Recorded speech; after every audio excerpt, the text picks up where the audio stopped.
10 million people under an enhanced risk right now. That's a level 3 out of 5. And it covers Chicago, Indianapolis, Columbus, and everything in between. Golf ball-sized hail, 70-mile-per-hour winds, and strong tornadoes are all on the table this afternoon. And here's what makes this one especially gut-wrenching. The same neighborhoods that got torn up just 2 weeks ago are sitting right back in the bullseye today. Now, before we dig into today's storm, I need you to hear this first, because this is the part that has the forecast community genuinely rattled. Around April 2nd, both the European and the American models are showing a major low-pressure system forming over the Great Lakes. And the setup behind it looks like it could be even more widespread and dangerous than what we're dealing with right now. So we're going to cover today's outbreak in full, then walk you through what's coming in April, because you need both pieces of this picture. Here's what makes today's setup nastier than a typical severe weather day. It's not just one threat you're dealing with, it's all three at the same time. There's a layer of hot, dry air blowing in from that massive southwest heat ridge, acting like a lid on the atmosphere right now. It's been keeping all the storm energy locked up and pressurized underneath it all morning long. When that cold front comes crashing through this afternoon, it's going to blow that lid clean off, and everything that's been building underneath is going to erupt all at once. For Illinois, Peoria, Champaign-Urbana, Springfield, Rockford, and yes, Chicago, your big threat in the first hours is large hail from discrete supercells, and we're talking golf ball sized or bigger. For Indiana and Ohio, Indianapolis, Fort Wayne, Columbus, Toledo, Dayton, once those storms merge into a squall line through the evening, damaging straight line winds hitting 60 to 70 plus miles per hour become your main event. And south of Interstate 80, across that whole corridor, any supercell that fires up this afternoon carries a real tornado threat. That's not a small area. That's tens of millions of people. The timing is everything today, so write this down if you need to. Morning hours are quiet, just some showers passing through. And that's a trap because it can lull you into thinking the day is going to be fine. Storm energy starts loading hard through late morning, and by 3 to 6 p.m., that's your danger window. That's when supercells fire, hail starts dropping, and the tornado risk is highest. From about 6 p.m. onward, those individual storms start merging into a squall line, and the wind threat cranks way up. That line pushes through Ohio and into western Pennsylvania through the evening, and it's still going strong into the overnight hours, which is the part that worries me most. Nighttime tornadoes are statistically the most deadly because folks are asleep, alerts go unheard, and you can't see what's coming. So you absolutely need a weather radio or loud phone alarm that will wake you up if a warning drops at midnight. For southern Michigan, Kalamazoo, Lansing, and even the Detroit Metro, don't assume you're in the clear just because you're on the northern edge. The threat has crept further north than forecasters had it yesterday, and there is a real tornado risk for southern Michigan this afternoon that wasn't as prominent 24 hours ago. Detroit, I'm talking directly to you. Keep your alerts on all day and know where your shelter spot is before noon. Pittsburgh and western Pennsylvania, you're on the tail end of this system, but storms that cross Lake Erie can hold together and still pack a punch when they reach you. Keep your alerts running through midnight tonight, and don't write this off just because you're not in the primary zone. Cleveland, Toledo, and the northwest Ohio shoreline, you're getting the squall line as it rips across Lake Erie through the evening, and that's a rough stretch of weather to be sitting in. Right now, the single most important thing you can do if you're anywhere from Chicago to Columbus is this: charge your phone all the way to 100% and get a backup battery going too. A dead phone during a tornado warning is not just inconvenient, it's genuinely dangerous, and it happens more than you'd think. And while you're at it, settle on your shelter spot right now before the storms fire up. Basement is your best bet, no debate about it. And if you don't have one, get to an interior room on the lowest floor and get away from every single window. Now, the temperature story today is something else entirely, and this is where things get almost hard to believe. This cold front is going to cause what some meteorologists are calling a pneumonia front. A violent temperature crash that drops you 30 to 40 degrees in just a few hours. Think about it this way. You could be eating lunch outside in Chicago in 80-degree sunshine, and by the time you get off work this evening, it's in the mid-40s and you're wondering where summer went. St. Louis gets the most dramatic version of this today, and those numbers are genuinely wild. Right now, St. Louis is hitting 91 degrees, which is a record-shattering temperature for late March in that city. The kind of heat you'd expect in July, not the last week of March. By Friday morning, St. Louis drops to 52 degrees. That's a 39-degree crash in under 24 hours, driven by the same cold front that's going to set off today's severe weather. And while we're talking temperatures, let's take a look at just how split this country is right now, because it's one of the more jaw-dropping contrasts I can remember. Phoenix is baking at 104 degrees Fahrenheit today, which is an all-time record-breaking March temperature for that city. Your body hasn't adapted to July-level heat in late March, and that's exactly why heat stroke hits so hard this early in the year. Meanwhile, Fargo, North Dakota is sitting at 18 degrees Fahrenheit, Sioux Falls at 26 degrees Fahrenheit, and Minneapolis at 28 degrees Fahrenheit with 60 miles per hour wind gusts and zero visibility blizzard conditions. Same country, same Wednesday. Austin, Texas is at 99 degrees Fahrenheit, which is 25 to 30 degrees above normal for this week. And Las Vegas is at 96 degrees Fahrenheit, running the same kind of dangerous early season heat. If you're in Phoenix, Austin, Las Vegas, or anywhere across the Southwest right now, please stay indoors between 10 a.m. and 5 p.m., drink water before you feel thirsty, and check in on any neighbor or family member over 65 who lives alone. Heat stroke can take hold in under an hour at these temperatures, and the scary part is that you often don't feel it coming until you're already in trouble. Now let's talk about something that's barely getting any airtime right now, but absolutely should be. Fire danger across the Central Plains. Red flag warnings, the highest level of fire weather alert there is, are in effect across Wyoming, Nebraska, and South Dakota today, and this is not a routine thing.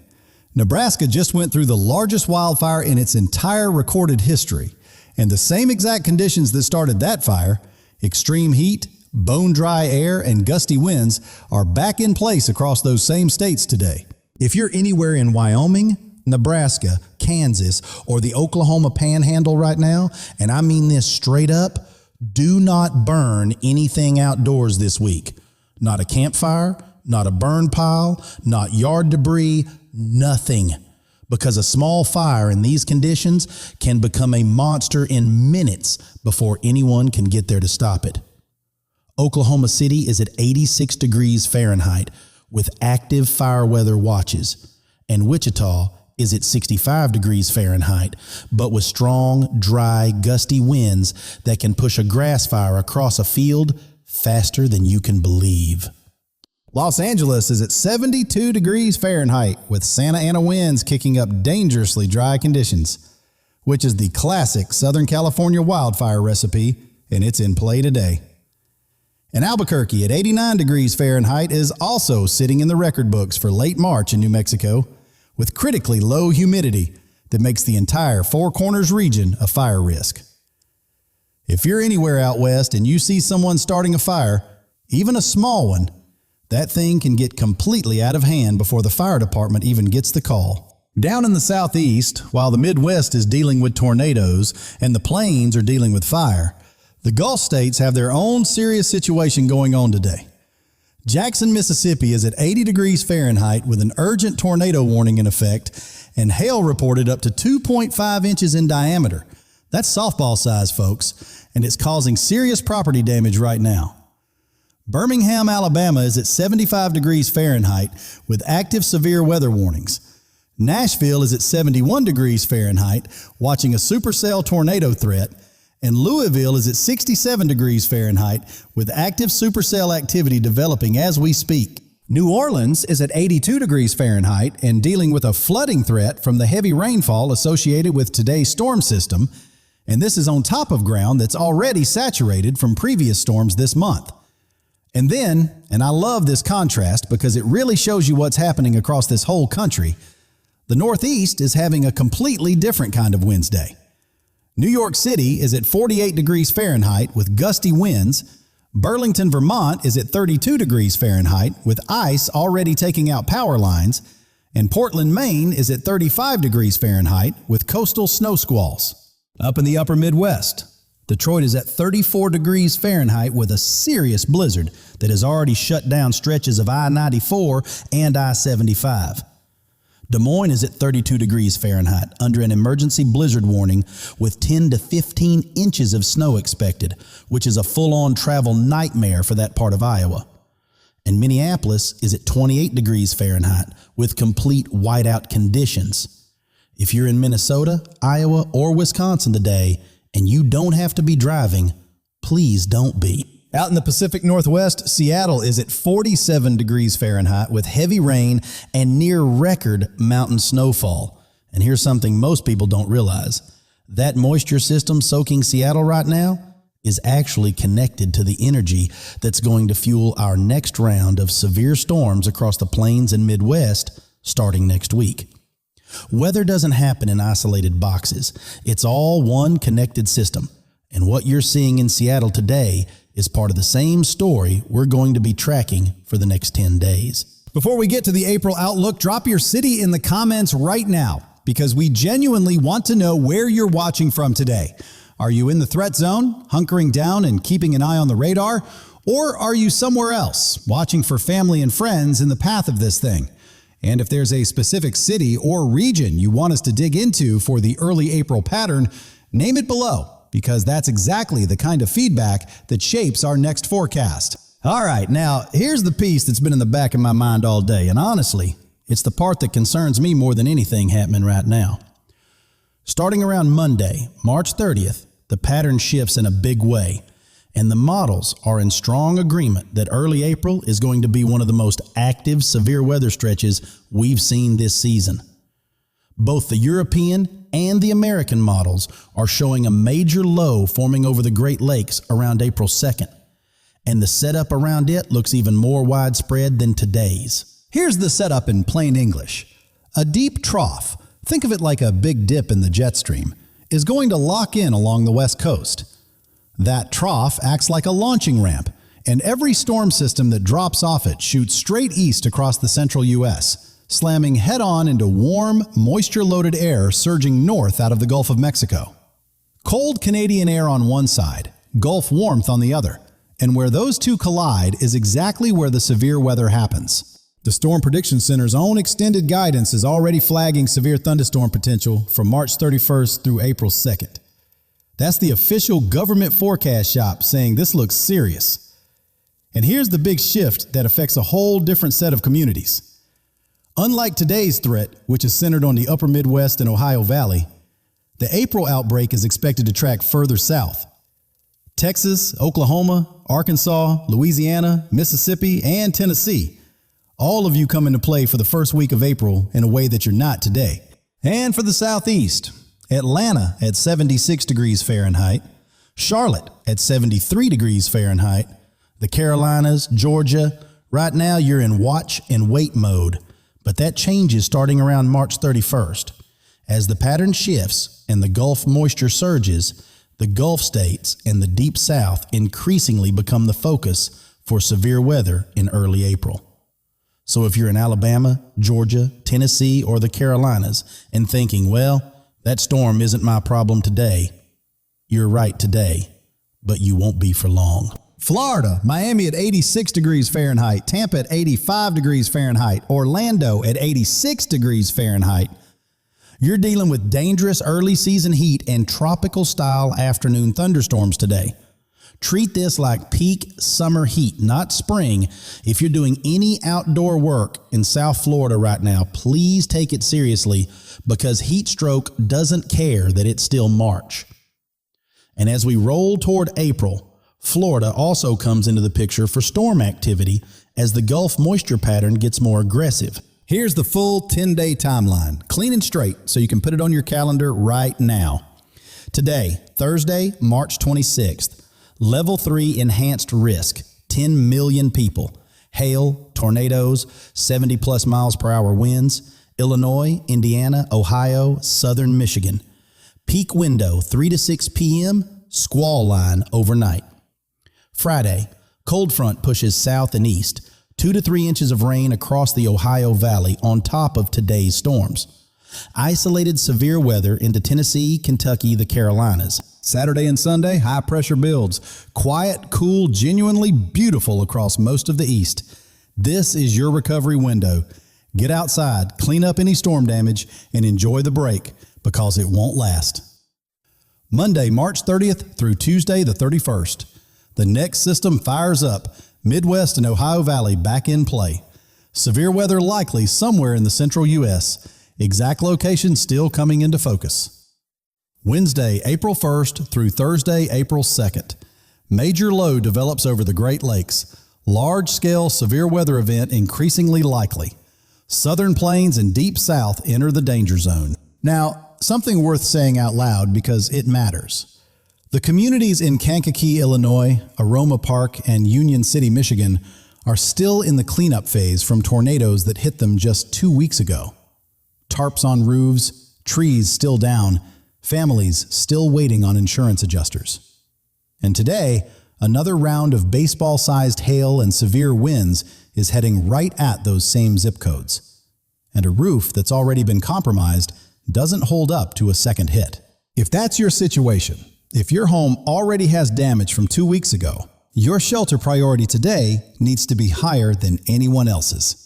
Don't try to ride this one out inside a damaged structure. Get yourself to a stronger building before the storms fire up this afternoon. And if you know someone in those communities, please reach out to them today and make sure they have a solid plan. We also need to address storm fatigue head on, because I hear it from people every single time we have back-to-back events like this. We just went through this. Surely it can't be that bad again. And I get it. I genuinely do. Because it's exhausting to be on high alert week after week. But here's the hard truth. The atmosphere does not give you a discount because you're tired. And each storm has to be treated as its own event. Because this one is its own event. The one thing that gets people hurt consistently across every severe weather event I've ever seen covered is not that they didn't know the storm was coming. They knew. They saw the warnings. They watched the forecast. They just figured it wouldn't be as bad as advertised. Don't be that person today, because today is going to be as bad as advertised. And your shelter plan needs to be locked in before 3 p.m., not at 3 p.m. Let's also talk about what this whole setup means zoomed way out. Because this isn't just a bad week, it's a pattern. A massive ridge of high pressure locked over the west is pumping record heat into the middle of the country, while cold troughs keep dropping in from Canada. And every single time those two air masses meet, we get severe weather. That pattern is not going anywhere soon, and the models agree it stays active well into the first 2 weeks of April. What that means practically is that this week's preparation habits need to become your April habits. Keep the weather radio within earshot. Keep the phone charged, not halfway, all the way. Keep a week of your prescriptions on hand because roads can flood and pharmacies can lose power faster than you think. And make the buddy check a routine. One phone call in the morning and one in the evening to the folks in your life who are elderly, who live alone, or who you know aren't keeping up with the weather news. That buddy check is free. It takes 5 minutes. And during a stretch of weather like this, it genuinely saves lives, not as a figure of speech, but actually and literally saves lives. The seniors in our communities are the most vulnerable group in every single one of these events, not because the storm discriminates, but because they're the least likely to have someone checking on them. If you have a parent, a neighbor, someone from your church or your block who lives by themselves, please make that call today, not tomorrow. Before we go, we want to hear from you. And this is a genuine ask, not just a throwaway line at the end of a video. Drop your city in the comments right now and tell us what you're seeing on the ground. Is the wind already picking up? Are you watching the radar light up? Are you somewhere safe with family nearby? And name the city or region you want us to dig deeper into for the early April pattern, because our next update is going to go city by city, and your input actually shapes what we cover. 10 million people in the enhanced risk zone today. The same communities hit 2 weeks ago, right back in the crosshairs. St. Louis going from 91 degrees down to 52 in under 24 hours. Nebraska's largest wildfire in history, still fresh, and the same fire weather back in play today. April 2nd shaping up to be even bigger than today. And a storm train that doesn't stop running until well into the second week of April. This is not a slow week for American weather, not even close. Get the phone charged, know the shelter, make the call to the person who needs to hear from you today, and drop your city below, because the next update is coming, and where you are matters to what we cover next.